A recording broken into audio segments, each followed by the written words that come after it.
Hello दोस्तों, this is Kaushal and welcome to English Point. आज मैं आपको ऐसे कुछ टिप्स बताऊंगा कि आप अपने ऑनलाइन एग्जाम्स में, यानी कि जो सीवीटी एग्जाम्स होते हैं, online computer based test exam होते हैं, उनमें आप मैक्सिमम स्कोर कैसे कर पाएँ। तो इस वीडियो को स्किप बिल्कुल नहीं करना है और पूरा एंड तक देखना है। यहाँ पर आपको बेस्ट 8 टिप्स बताऊंगा मैं, ऐसी 8 टिप्स बताऊंगा जिनके माध्यम से आप अपने सीवीटी एग्जाम्स में, यानी जो आप कंप्यूटर पर एग्जाम्स देते हैं, उनमें ज़्यादा से ज़्यादा स्कोर कर पाएंगे। सबसे पहले तो मैं थैंक यू बोलना चाहूँगा अनअकैडमी को, जिसने अभी नेशनल स्कॉलरशिप टेस्ट आपका ये दिया है। और ये जो नेशनल स्कॉलरशिप टेस्ट है, ये एवरी संडे होता है। कैट कैटेगरी के एग्जाम्स के लिए बिल्कुल टोटली फ्री होता है ना। यहाँ पर कई सारी चीज़ें जो बहुत ही बेनिफिशियल होंगी आपके लिए, सभी बताने वाला हूँ। तो सबसे पहले मैं इसी के बारे में बता देता हूँ कि आप लोग कैट कैटेगरी के लिए नेशनल स्कॉलरशिप टेस्ट एग्जाम्स दे सकते हैं। और ये एग्ज़ाम हर संडे को 5 to 7 PM पर होता है, बिल्कुल टोटली फ्री है। लिंक मैंने नीचे डिस्क्रिप्शन में दी है, आप लोग नीचे डिस्क्रिप्शन में जाएं और लिंक पर क्लिक करके इसे इनरोल कर सकते हैं। और इनरोल करने के बाद यदि आप फर्स्ट टाइम यूजर हैं तो आपको कोड डालना पड़ेगा। तो आप हमारा कोड वहाँ पर EP10 डालिए, इंग्लिश पॉइंट 10 का EP10, और उससे आपको जो स्पेशल क्लासेस है, जो फ्री क्लासेस है, वो अनलॉक हो जाएगी और आप उनको दे सकते हैं। ये जो एग्ज़ाम है एवरी संडे है, इस बात को याद रखें। इस एग्ज़ाम में आपका प्री सेक्शनल टेस्ट होते हैं और ये एक्सपर्ट के द्वारा बनाए जाते हैं। इसी के साथ साथ इस एग्ज़ाम में जो टॉप 50 स्कोरर्स होंगे, जो इनका स्कोर सबसे ज़्यादा होगा टॉप 50 का, 50 स्कोरर्स को अप टू 5000 रुपीज़ का गिफ्ट वाउचर्स भी यहाँ पर दे रहा है अनअकैडमी, और आप उनसे कई सारी चीज़ें कर सकते हैं। और इनसाइड डेप्थ एनालिसिस होता है और एनालिसिस भी सेम डे होगा, इस बात को भी याद रखिए। तो चलिए शुरू करते हैं क्लास को और बताते हैं कि आप ज़्यादा से ज़्यादा कंप्यूटर बेस्ड एग्जाम में कैसे स्कोर कर पाएंगे, ऐसे कौन से पॉइंट्स हैं जिनको आप फॉलो करें। सबसे पहले तो मैं आपको बता दूं कि यदि आपका कंप्यूटर बेस्ड एग्जाम होना है, यानी कि मान लीजिए आपने कोई फॉर्म फिलअप किया है और उसका जो एग्ज़ाम है वो कंप्यूटर बेस्ड होगा, ठीक है ना, वो बुकलेट से नहीं होगा, कंप्यूटर बेस्ड होगा। तो ऐसे टेस्ट पेपर के लिए आप कुछ पॉइंट्स याद रख सकते हैं। और ऐसे पॉइंट्स के लिए आपको क्या करना है, सबसे पहले तो आप जब भी एग्जाम हॉल में जाते हैं तो वहाँ पर आप सबसे पहले अपने कंप्यूटर को चेक कीजिए। होता क्या है, कई बार सीवीटी एग्जाम्स में जो आपको कंप्यूटर अलाउड किया जाता है, उस अलाउटेड कंप्यूटर में कहीं ना कहीं प्रॉब्लम्स हो जाती है या कोई प्रॉब्लम आती है, तो बफर होता है वो कंप्यूटर, तो उसमें आपका टेस्ट अच्छी तरह नहीं दे पाएंगे आगे चल के। यानी कि आप 2 घंटे जो स्पेंड करेंगे उस कंप्यूटर पर, तो आपका रिजल्ट हो सकता है थोड़ा डाउन हो जाए, टेक्निकल प्रॉब्लम आएगी बार बार। तो इन सब से बचने के लिए आप एग्जाम हॉल में जल्दी से पहुँचें और वहाँ पर अपने कंप्यूटर को सबसे पहले चेक करें कि आपका कंप्यूटर सही तरीके से वर्क कर रहा है या नहीं कर रहा है। यदि आपका कंप्यूटर सही तरीके से वर्क नहीं कर रहा है तो आपको क्या करना है, जो इंस्ट्रक्टर है वहाँ पर, जो आपका टीचर वहाँ पर लगा हुआ है, उसको आप ये चीज़ तुरंत बताइए कि आपको या तो दूसरा कंप्यूटर अलाउड किया जाए या फिर इसको ठीक किया जाए। ठीक है, सबसे पहला पॉइंट तो ये हो गया कि सबसे पहले आपको केवल यही करना है कि अपने कंप्यूटर को चेक करना। इसके बाद दूसरी चीज़, जब भी आपका टेस्ट स्टार्ट होता है उससे पहले बहुत सारी गाइडलाइंस होती हैं।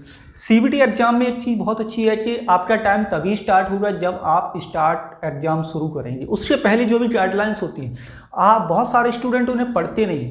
कई बार हमने बहुत अच्छी तरह से स्टडी की, पेपर के बारे में बहुत कुछ मालूम है, लेकिन नए पैटर्न पर यदि वो पेपर आ गया तो वहाँ पर क्या होगा कि कुछ पॉइंट्स ऐसे होते हैं जो उसमें नए मेंशन हो, क्या करना चाहिए क्या नहीं करना चाहिए, डूज एंड डोंट्स वाले, तो उनको बहुत ही अच्छी तरह से आप पढ़ लें। क्योंकि होता क्या है, कई बार ये जल्दबाजी में या फिर एग्जाम हॉल में जब हम पहुंचते हैं तो वहाँ पर थोड़े नर्वस हो जाते हैं और बहुत सारी चीज़ों को भूल जाते हैं। बाद में समझ में आता है जब कोई गलती हो जाती है तो सबसे पहले तो आपकी जो गाइडलाइंस है उसको आप अंडरस्टैंड कीजिए। आपको पहले गाइडलाइंस बहुत अच्छी तरह से वहाँ पर दी जाती है। हो सके एग्जाम्स, यानी आपने फॉर्म फिलअप किया तो हो सके तो आप सीबीटी, यानी घर पे कंप्यूटर, मोबाइल, लैपटॉप पर आप कंप्यूटर बेस्ड प्रैक्टिस बहुत अच्छी तरह से करें, जिससे क्या है कि आपकी फ्लुएंसी बनती है। वहाँ पर फ्लुएंसी क्या बनेगी कि आप माउस को चलाना, कर्सर है वो थोड़ा स्पीड आएगी आपके अंदर, है ना। कीबोर्ड वगैरह आपका तो यूज है नहीं कंप्यूटर बेस्ड में, लेकिन आपकी जो डिस्प्ले है, मॉनिटर है, वो उसको बहुत अच्छी तरह से आप समझ सकते हैं। और यदि आप देंगे तो उसमें कई सारे फंक्शन होते हैं, कई सारी शॉर्ट ट्रिक्स होती हैं जिनके माध्यम से आप तुरंत अपने क्वेश्चन पर पहुंच सकते हैं। बहुत सारे स्टूडेंट सोचते हैं यदि मैंने एक क्वेश्चन को टिक कर दिया, उसका आंसर दे दिया, तो उसको फिर मुझे फाइंड आउट करना पड़ेगा। ऐसा नहीं, उसमें आप फ्लैट कर सकते हैं, है ना। उसमें आपके जो कलर्स चेंज हो जाते हैं, है ना, तो उससे पता चलता है कितने क्वेश्चन हमने अटैम्प्ट किए, कितने क्वेश्चन अभी तक देखे ही नहीं है, कितने क्वेश्चंस को, how many questions we have flat day. तो ये सारी चीज़ें हम वहाँ पर साइन कर सकते हैं, जिससे कि बहुत ही सुविधा रहती है कि हम पूरे चार्ट को, क्वेश्चन का जो साइड में चार्ट होता है उसे हम बहुत ही आसानी से देख सकते हैं और ये पता लगा सकते हैं कि मुझे अभी कौन से क्वेश्चन का रिव्यू फिर से करना है। नेक्स्ट बात करते हैं स्टडी तो भाई हर एग्जाम के लिए बहुत ही कंपलसरी है, क्योंकि आज की कंप्यूटर का ही युग है ना, today's time is modern time और कंप्यूटर का युग है। इसके साथ साथ नॉलेज और कंपटीशन तो बहुत ज़्यादा ज़रूरी है। स्टडी तो आपको बेहतरीन करनी ही पड़ेगी। आप कोई भी एग्जाम दें, किसी भी तरह का आप एग्जाम दें, आपको स्टडी तो वहाँ पर करनी ही पड़ती है। इसके अलावा यदि आप कंप्यूटर हॉल में बैठे, एग्जाम हॉल में बैठे हैं, तो आपको टाइम मैनेजमेंट बहुत ज़रूरी है करना। आपको पहले से पता होना चाहिए कि कौन सा सब्जेक्ट हमारा वीक है, कौन सा पोर्शन हमारा ज़्यादा टाइम कंज्यूम करेगा, किस पोर्शन में हम कम टाइम में अपना दूसरे पोर्शन के लिए निकाल सकते हैं समय। तो टाइम मैनेजमेंट कंप्यूटर हॉल में बहुत ज़रूरी होता है। अदरवाइज आप एक ही सेक्शन में लगे रहेंगे और आपको पता भी नहीं चलेगा कि 1.5 घंटे या 2 घंटे जो भी आपका एग्जाम है वो कब चला गया, है ना। मैं यहाँ पर आपको और भी पॉइंट्स बता दूँ कि आने वाले कुछ और वीडियोज़ में मैं आपको ये बताऊँगा कि how I qualified in first attempt SSC stenographer CND, और मैंने MP PGT ग्रेड 1 कैसे क्वालिफाई किया, MP TGT grade 2 English and social से कैसे क्वालिफाई किया। वो सारे के सारे एग्जाम कंप्यूटर बेस्ड थे। हालांकि SSC स्टेनो 2000 CND जो मैंने दिया था वो बुकलेट से था, लेकिन फर्स्ट अटैम्प्ट में बिना किसी कोचिंग के किस तरह से मैंने क्वालिफाई किया, ये सारे पॉइंट्स मैं आपको आने वाले वीडियोज में धीरे धीरे सारी बातें आपको बताऊँगा। बात करते हैं कि use logic when test taking. जब भी आप कंप्यूटर बेस्ड एग्जाम देते हैं तो लॉजिक का भी यूज करें। हालांकि आप बुकलेट से भी जो एग्जाम्स दे रहे हैं आप वहां पर भी लॉजिक का यूज तो करना पड़ेगा।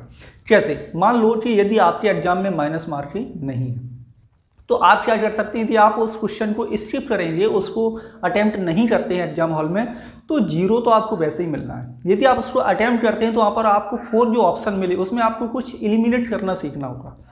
आपको देखना होगा कि 4 ऑप्शन में से कुछ ऑप्शन ऐसे हैं कि जिनको तो हम हटा ही सकते हैं, ये तो टोटली रॉन्ग है, यानी उसका आंसर ये हो ही नहीं सकता। तो कहीं ना कहीं हो सकता है आपके पास 50-50 का ऑप्शन आ जाए, और 50-50 का ऑप्शन आने के बाद आप फिर से उस पर कंसीडर करें कि इस क्वेश्चन का कौन सा आंसर हमारा राइट होगा। ये बात बहुत ज़रूरी है, क्योंकि आपका जो टेस्ट आप देते हो उसमें लॉजिक बहुत बड़ा मायने रखता है। और मैंने SSC स्टेनो 2011 में जो दिया था CND का, मुझे उसमें बहुत सारे क्वेश्चंस ऐसे थे कि जो मुझे नहीं समझ में आ रहे थे, लेकिन फिर भी मैंने उन्हें अटैम्प्ट किया और फर्स्ट टाइम में मेरा SSC स्टेनो CND क्लियर हो गया था। इसके साथ साथ आप इस बात को भी याद रखें एग्जाम हॉल में कि कीप ट्रैक ऑफ टाइम को ट्रैक जरूर करते रहो। क्यों करना है? क्यों? एग्जाम हॉल में आपको वॉच मिल जाएगी लगी हुई, वॉल पे कहीं ना कहीं लगी होगी, है ना, और आपको नीचे कंप्यूटर पे आप मॉनिटर पे ही बैठे हो तो वहाँ पर भी आपका टाइम चलता है, आप देखते हैं कि हमारे पास इतना टाइम रिमेनिंग बचा हुआ है। तो आपको वहाँ पर क्या करना है कि ये देखना है कि मैंने कितने क्वेश्चन अभी अटैम्प्ट किए हैं, कौन से क्वेश्चन पे हमारा ज़्यादा टाइम जा रहा है। देखिए क्वेश्चन आपका 1 मार्क्स का ही है या 2 मार्क्स का हो रहा है ना, वैसे 1 क्वेश्चन 1 मार्क। तो आप चाहे हार्ड क्वेश्चन को करें तब भी आपको 1 मार्क्स मिलेगा, आपको यदि जो क्वेश्चंस आते हैं उन्हें पहले करें तब भी आपको 1 मार्क्स मिलेगा। तो कहने का मतलब है उन क्वेश्चंस को पहले फिनिश कर दो जो कम से कम टाइम कंज्यूम कर रहे हैं और आपके पास वहाँ पर समय बचेगा। टाइम को ट्रैक करना बहुत ज़रूरी है, क्योंकि जितने भी पोर्शन होंगे उनको आप में यदि टाइम से डिवाइड नहीं करोगे तो आपके आप पोर्शन लगभग छूट ही जाएगा एक आध तो। और पोर्शन को छोड़ने का मतलब है, पोर्शन तो छोड़िए, यदि 1 या 2 क्वेश्चन भी यदि आज के समय में एग्जाम में छूट जाते हैं ना, तो ये मान लीजिए आप लाखों स्टूडेंट से पीछे चले जाएंगे। इसके अलावा जब आपका पूरा एग्जाम फिनिश होता है, क्या हो, जब आपका पूरा एग्जाम फिनिश होता है और आपके पास फिर भी टाइम बच जाता है, तो आप आंसर को चेक करें सबसे पहले, फिर भी बचता है तो क्वेश्चन को फिर रीचेक करें, देखें कि कुछ क्वेश्चंस ज़्यादा हम जो मतलब बिल्कुल समझ में आ रहे हैं कि हाँ यहाँ पर अब मिस्टेक हो सकता है, ये गलती से मैंने पहले लगाया था जो ऑप्शन ये रॉन्ग है। अदरवाइज आप किसी क्वेश्चन को बार बार रिपीट देखोगे ना तो डेफिनेटली वो क्वेश्चन आप कहीं ना कहीं एंड में आके फिर गलत ही टिक करके आ जाओगे।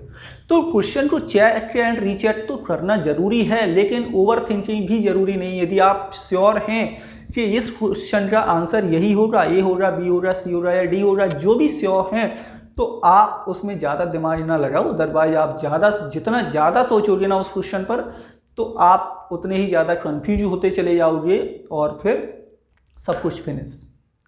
तो फाइनली मैं आप लोगों को यही बताना चाहता हूँ कि इन पॉइंट्स को आप फोकस करके देखें, आप प्रैक्टिस करें, घर पे प्रैक्टिस करें इन पॉइंट के माध्यम से, और आप कहीं ना कहीं टाइम को मैनेजमेंट करना सीखेंगे। प्रैक्टिस जरूर करें, कंप्यूटर बेस्ड एग्जाम के लिए आप घर पर प्रैक्टिस बहुत अच्छी करें, और ये भी श्योर रखें कि आप जिस एग्जाम को देने जा रहे हैं उसकी गाइडलाइंस आपको पूरी तरह से अच्छी तरह पता है।